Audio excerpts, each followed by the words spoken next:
Good evening, ladies and gentlemen. Heel Team 6 Wrestling is proud to present the Bodega Wrestling Podcast. So sit back, relax, and enjoy the ride. In 5, 4, 3, 2, 1.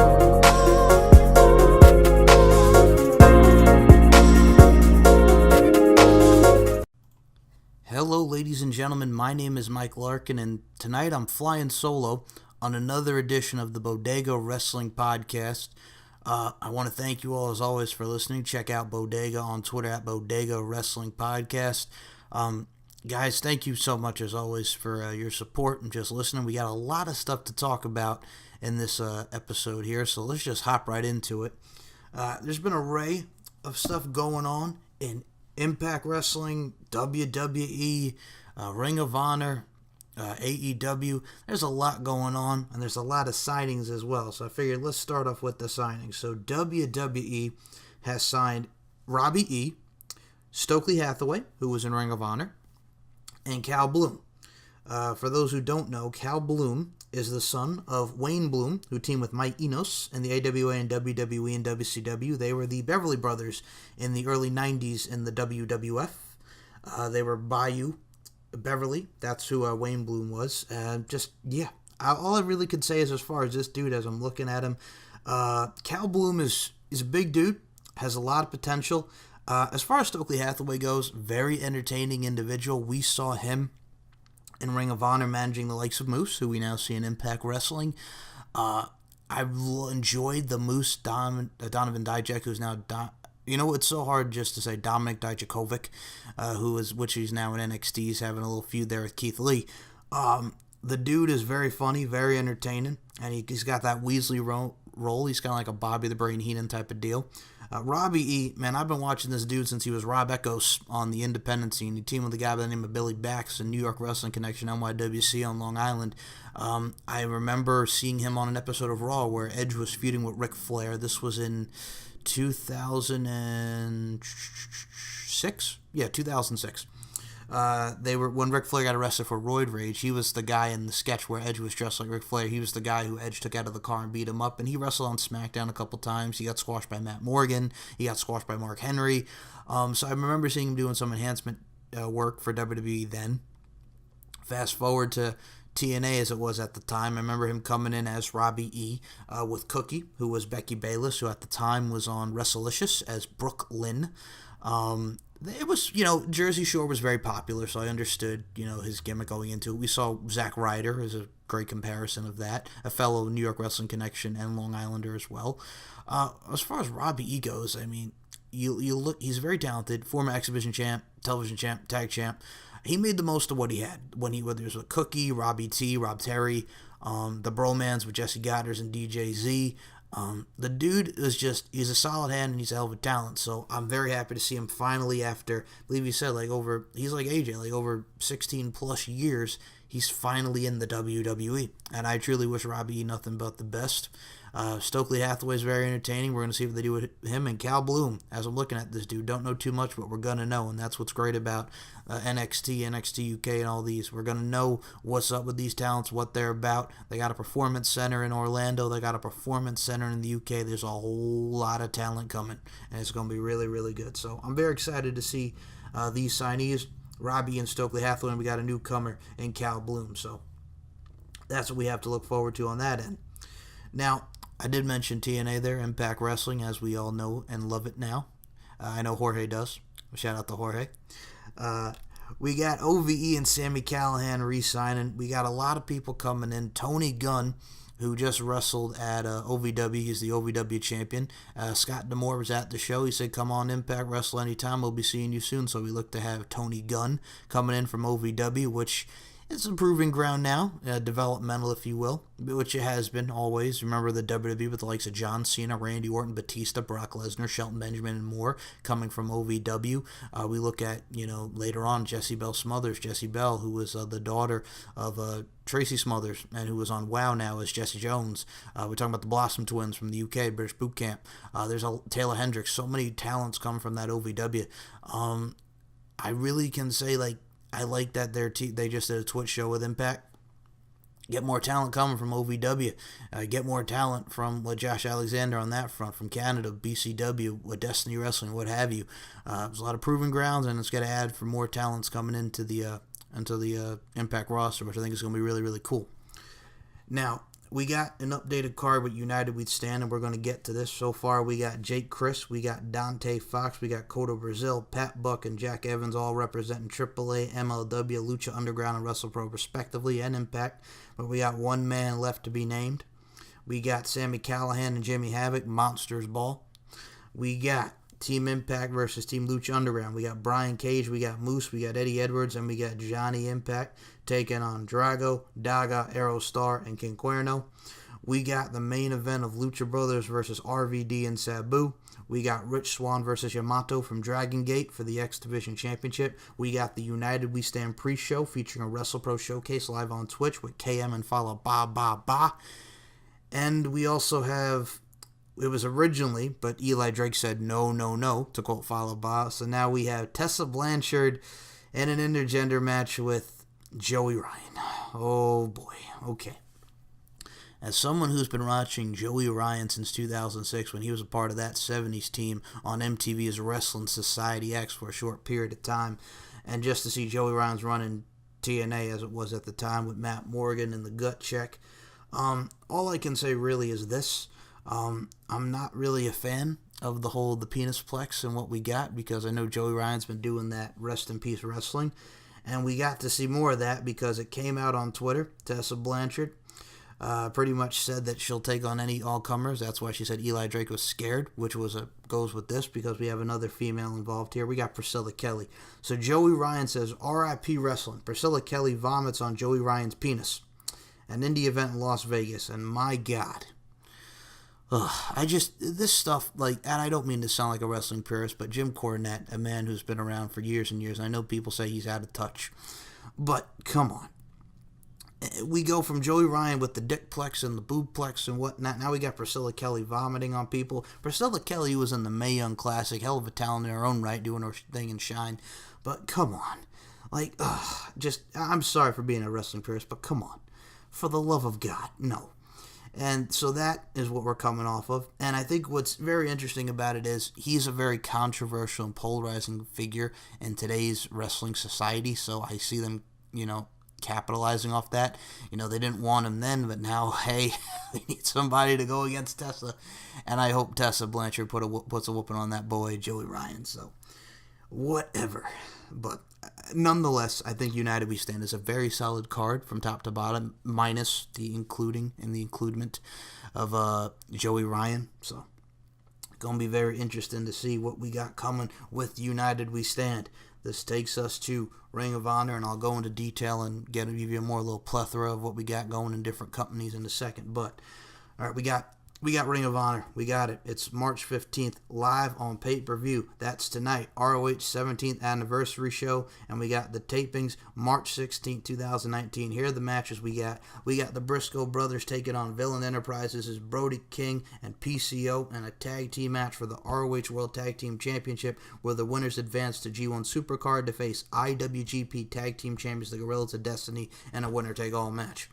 We got Jay Lethal versus Matt Taven. We got Bandito versus Rush. We got Kenny King versus Marty Scurll. We got Mayu Iwatani versus Kelly Klein for the Women of Honor World Championship. We got Jeff Cobb versus Shane Taylor for the ROH World Television Championship. We got Mark Haskins and Tracy Williams of Lifeblood versus the Kingdom's TK O'Ryan and Vinnie Marsiglia, and Jonathan Gresham versus Silas Young.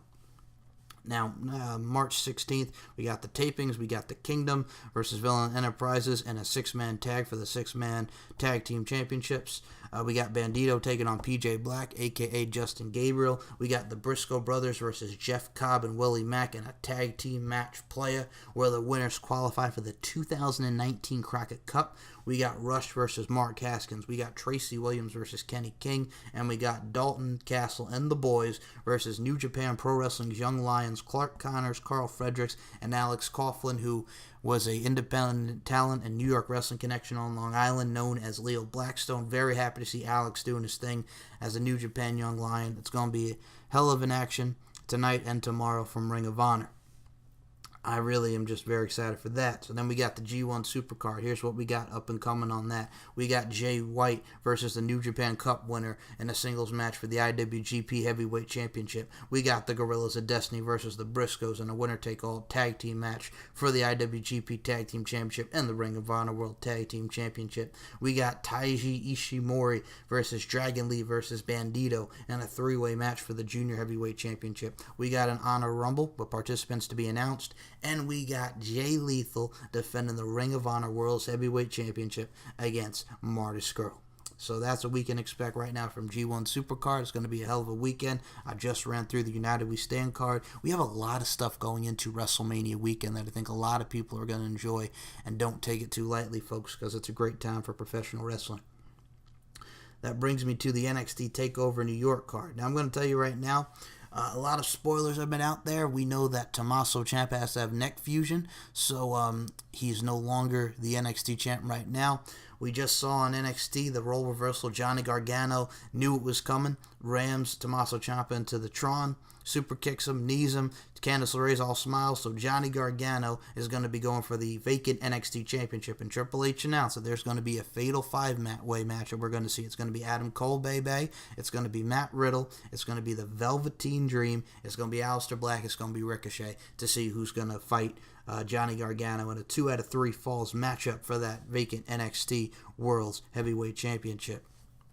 And I know one that Chef is very excited to see. We got Pete Dunne versus Walter for the WWE United Kingdom Championship. Now, when Chef and I were doing the ICW predictions, which ICW in the UK, it's all going to get involvement in the show here today, folks.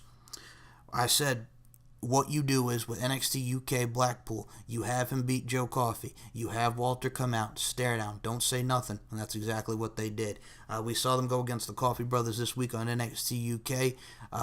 There was a little bit of a stare down. It was awesome. They haven't touched. I would save it until we get to New York. Pete Dunne and Walter, and I'm going to tell you this right now, I think this is where the longest reign that Pete Dunne has had with that NXT UK World's Heavyweight Championship is going to come to an end, and Walter's going to get that title.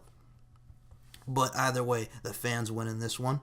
We got the War Raiders taking on the, again, without spoilers, the finals, the winner of that match, which is Aleister Black and Ricochet versus the Forgotten Sons, the team of Steve Cutler and Wesley Blake, and the Dusty Rhodes Tag Team Classic Final. The winners will face the War Raiders for the tag titles in New York. And the matchup that they did announce this week on NXT TV, we got Shayna Baszler versus Io Shirai versus Bianca Belair versus Kairi Sane in a fatal 4-way match for the NXT Women's Championship. So far, NXT TakeOver New York is stacked, and that's going to bring us over to WrestleMania here. So here are the matches that we have announced. We got Brock Lesnar, Seth Rollins in a singles match for the WWE Universal Championship. We got the badass Ronda Rousey. I like the direction we're going with her. Just Ronda being that badass, looking to break arms, cashing checks, breaking necks type of scenario there. That's what she needs to be. Versus Becky Lynch versus Charlotte Flair. Triple threat match for the Raw Women's Championship. We got Buddy Murphy versus the winner of the tournament for the Cruiserweight Championship. The finals are down to Cedric Alexander and Tony Nese. Me personally, as a fellow Long Islander, they are in New York. They are in the Northeast for WrestleMania, and I know they're friends, but I definitely want to see Tony Nese get that shine, get that WrestleMania moment. We've seen Cedric Alexander, so add Tony Nese in. We're going to get a hell of a quality matchup right there. Tony Nese, Buddy Murphy, make it happen. I want to see it. But either way, again, we win with that. Don't sleep on 205 Live. A lot of great talents there. As far as Mike Kanellis goes, man, we have Trevor Lee. You're just coming in as well. We got Sam Shaw's in there. There's a lot of people that WWE has signed that we've seen in various other promotions like NWA, Impact Wrestling, so many promotions, etc. So Trevor Lee is a fit for 205, and again, he's another amazing talent, but let's see what they do. But do not sleep on 205 because that match is going to be sweet going into Mania. We got Tell Me What I Want, What I Really, Really Want. I'm talking about Dave Bautista channeling his inner Spice Girls. We got Triple H versus Batista No Holds Barred match. And I remember seeing this matchup 14 years ago. It was WrestleMania 21, where Batista won the World's Heavyweight Championship, beating Triple H. Batista was the babyface. Triple H was the heel. Now, 14 years later, the role is reversed. We got Batista as the heel, and we got Triple H as the babyface for what Batista did to Ric Flair. I got to tell you something.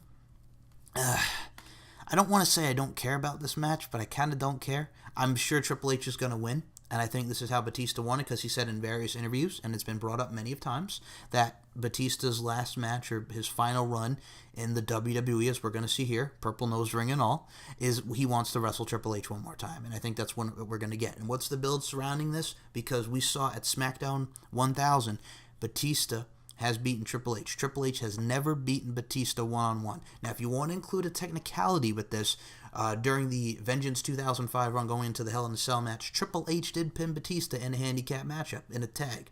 But one-on-one, Triple H has never beaten Batista, and that's where I see them going with this, because they're constantly building around that Triple H has never beaten Batista. Look at what he did to Ric Flair. So there's a lot of elements progressing into the storyline going into WrestleMania. Now, another one that we got going in there, we got a heel Shane McMahon versus The Miz. I mean, I like heel Shane, but it's just like, come on. Like come on, you know? I mean, that's really all I can say. I'm kind of about it. I think The Miz obviously has to win here. We've seen Shane McMahon, his last WrestleMania matches. He got a win last year. Him and Daniel Bryan beating Kevin Owens and Sami Zayn. We've seen him against AJ Styles, The Undertaker. Man, Shane's going to do some crazy stuff, and Miz has a baby face. You know what it is? They tried it in 2013, but Miz is not the guy really to be in a babyface role. It really didn't work. He's a better heel than he is babyface. So, I mean, let's just see how this progresses, how it goes. I'm kind of really on the fence about it. I'm kind of about that, as well as Triple H and Batista, but I'm looking to see how it unfolds. Now, here's one that's going to be very interesting. We got AJ Styles versus Randy Orton. We're pretty much basing the premise along the fact that, oh, you know, AJ Styles, you came from the independent circuit. I'm a homegrown talent. AJ Styles said, oh, Randy Orton, you wouldn't make it on the independent scene. We've seen this a lot where, you know, they go against, you know, and pretty much reference the fact that they're indie darlings. They are not WWE homegrown, and AJ Styles saying blatantly, you know, you wouldn't have this job if it wasn't for your father, your third generation, blah, blah, blah, blah, blah. You know, you were spoon-fed into the business, so to speak. So that's where we get with AJ Styles and Randy Orton. Now, I remember on YouTube years ago when Randy Orton was in WWE and AJ Styles was in TNA, as it was at the time. So, I mean, that was a dream match for everybody. We've seen them in multi-mans, but I believe this is the first time that we're going to get a one-on-one with AJ Styles and Randy Orton. And it also really encompasses Randy Orton as a heel, because he is not, well, like, he doesn't really like the, you know, the indie talents, the indie darling, so to speak. So it's a little bit of Randy Orton with the art intimidating life, you know, being captured there.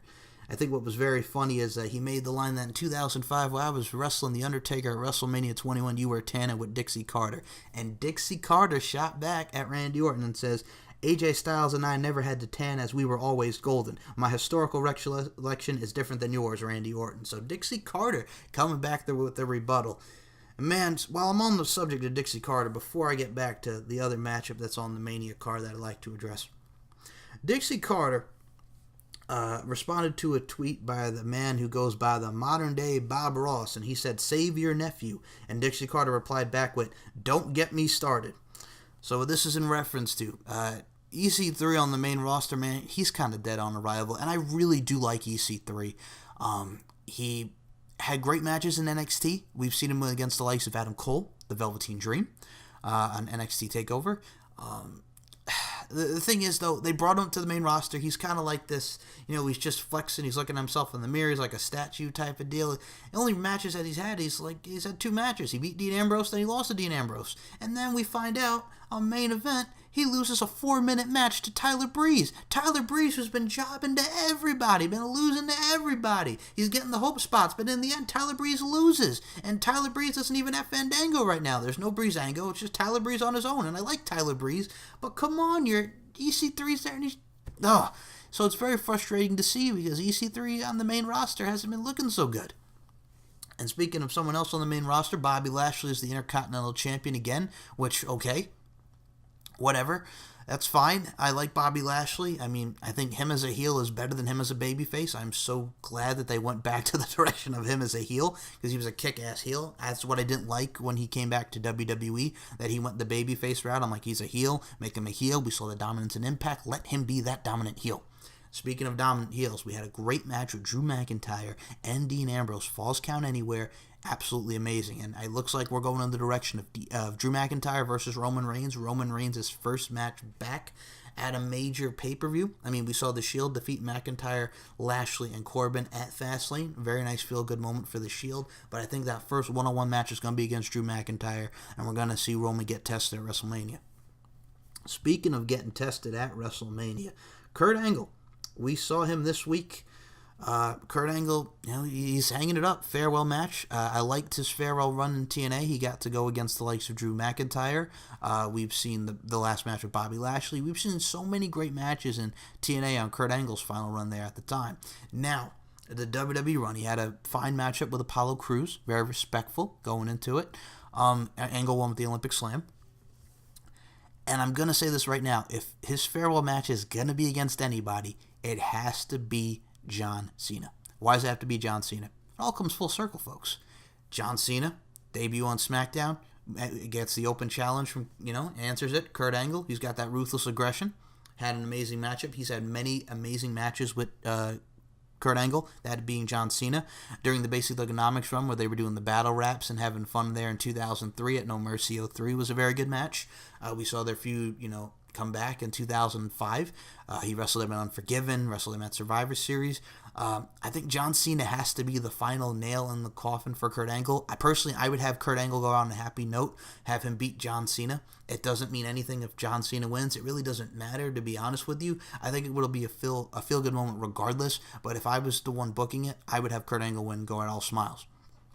So Kurt Angle, of course, like what they did with Impact. He beat Bobby Lashley before he got killed at the end in his farewell. So I'm looking forward to seeing Kurt Angle in this farewell match. It has to be against John Cena. That's who it has to be. If it's not, I don't know who they're going to get, but it's going to be interesting nonetheless. It really is. I'm very happy to see Kurt Angle get that, that send-off. I really am. I've always been a fan of Kurt Angle. Kurt Angle was actually one who was very privy, and I know Chef will appreciate this. I remember listening to Kurt Angle on the Stone Cold Steve Austin podcast, and he was talking about the UK talent because he's wrestled the likes of the Iron King Joe Coffey. He's wrestled Zack Sabre Jr., and he was very big on the UK scene, and they don't have a TV deal because that's what he talked about with Stone Cold Steve Austin. I know some Impact fans will say, oh, but they don't have a UK TV deal. Bite me. They got NXT UK, which I'll get to in a second here. There's a lot of talent in the UK, and we've seen that now with the debut of Kaylee Ray, the ICW Women's Champion. If you've not seen Kaylee Ray, she was in the inaugural Mae Young Classic, and I know Chef was very heartbroken and very mad that she was the first one eliminated in the inaugural Mae Young Classic. She's very talented. If you've not seen the match, and I recommend you to go see this match, Kaylee Ray and Viper and the Queen of Insanity matchup from the last Fear and Loathing pay-per-view from ICW, Insane Championship Wrestling. I think with that, what you have with the UK scene there is you have Kaylee Ray. She's on the scene. She just debuted this week on NXT UK with the victory over Candy Floss, another very talented competitor. She's about 19, 20 years of age. Same with Xia Brookside, the daughter of UK legend Robbie Brookside. You're going to see a lot with the UK because, like I said, don't sleep on the UK either. You have the training facility there. They just put Cassius Ohno in NXT UK. And why do you think he's there? He's there to, help the young talent. And if they need a trainer at the UK Performance Center, Cassius Ohno, he's well versed in the European style. So I like that they added Cassius Ohno over there as well as far as the veteran standpoint. But yeah, you're going to see a lot with Kaylee Ray. We had, spoiler alert, there's Viper did come back to WWE. I believe she's going to go under the Piper Niven name again, which I'm like, just let her be Viper. But I'm thinking to myself, Randy Orton does call himself the Viper, so it's like, yeah, we'll keep the Piper Niven name. She did make a pass for Toni Storm, because Toni Storm looks to be going into a feud with Ginny, which, what I love about the commentary is Nigel McGuinness does reference ICW in Progress, where they both have wrestled each other before. And how do you not? I mean, Mark Dallas and Triple H are on good terms. They have a relationship with the UK. Why not reference that? I mean, we saw Killian Dane go back to ICW. If you have that working relationship, why not mention ICW? Why not mention Progress? That's where they came from. History and historical references to that. I like that. So I like that they do that on commentary, and you have a lot going with the UK. We're going to see more talents come in. You have a great crop of talent. You have the British Strong Style, the Mustache Mountains there. You have Gallus, the Coffee Brothers, and Wolfgang. You have the current tag team champions, the Grizzled Young Veterans of James Drake and Zach Gibson. Take your shoes off. You have a lot of great girls, like I mentioned: Toni Storm, Ginny, Candy Floss, now Kaylee Ray, Piper Niven, aka Viper. You have so many, man. You have Isla Dawn. You have Charlie Morgan. You got Killer Kelly. There's a lot of women there that you're going to see that are going to blow your minds, and Kaylee Ray is no exception to that. So I wanted to talk about the debut of Kaylee Ray, and just, I guess, to close this out, man, there's a lot of great stuff coming. Tonight, as I'm recording this, is Impact Wrestling. We got Tessa Blanchard, Jordan Grace. We have a lot of matches in store. Glenn Gilberti will be on, training. Yeah, because we got him and Scarlett Bordeaux in a few weeks at Against All Odds. We're going to see more progression with Su Young Ali and the whole, what's going on with her, since they won the Dark War. We're going to see more with LAX and the Lucha Brothers.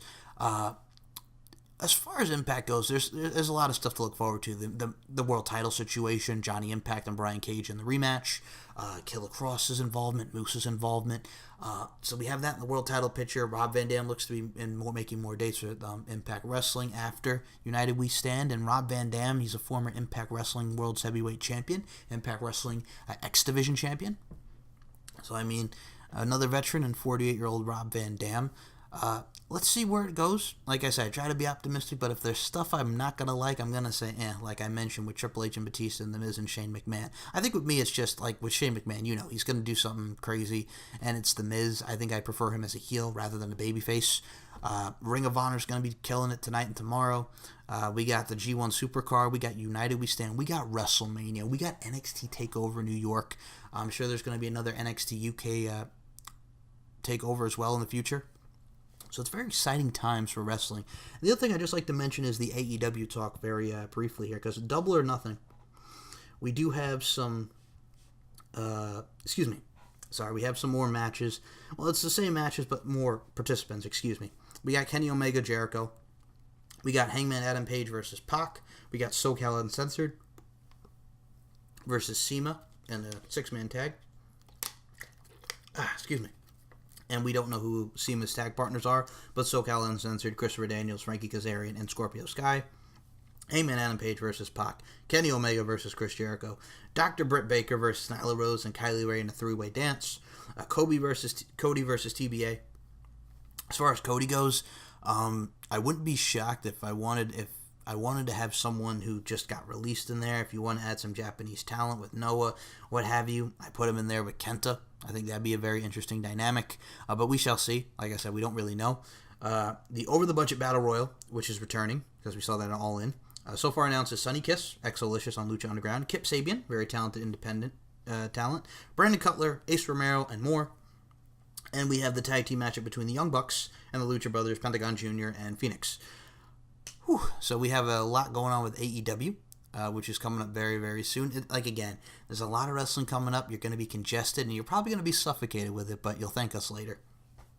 That's really all I can say, man. Just enjoy Impact Wrestling tonight for those watching at 10 p.m. Eastern on Twitch. Just enjoy WrestleMania coming up, Enjoy TakeOver New York. It's wrestling season, folks. It's WrestleMania season.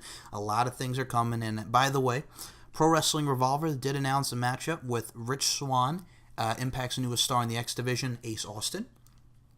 And one TJP is in there. TJP's first independent booking since getting released from the WWE. And a lot of people are saying, hey, is he going to come back to Impact Wrestling, go to the X Division? Personally, I was a fan of his. I thought he should have been used better in 205 Live. Ever since, he was the first ever Cruiserweight champion, he won the Cruiserweight Classic. We saw matches against Brian Kendrick. We've seen a lot of great matches with him, with Rich Swann, and then in 205 Live.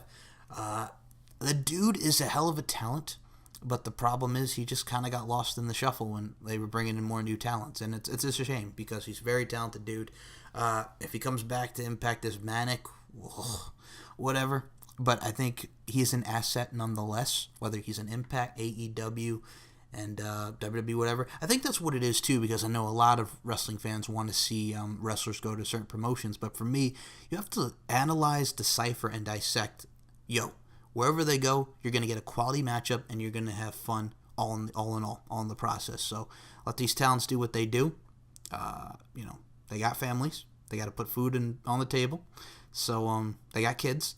So just, oh, they went over here, they went over there. No, just enjoy it for what it is. Let it progress. Let it commence. So analyze and dissect and decipher that all you will. But it's going to be very interesting times for pro wrestling. And enough of my rambling. Check out Bodega Wrestling Podcast on Twitter, YouTube, Facebook, Instagram. Check me out at SM Show 1 on Twitter, StephenMikeShow.com, and SoundCloud MC Larkin92.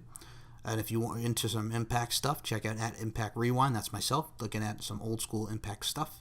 TNA, Impact, what have you. I've been a fan of that company since 2004. I've been watching ever since. So, giving you some good insight. And, I just want to thank you guys very much. And I hope you enjoy this solo edition.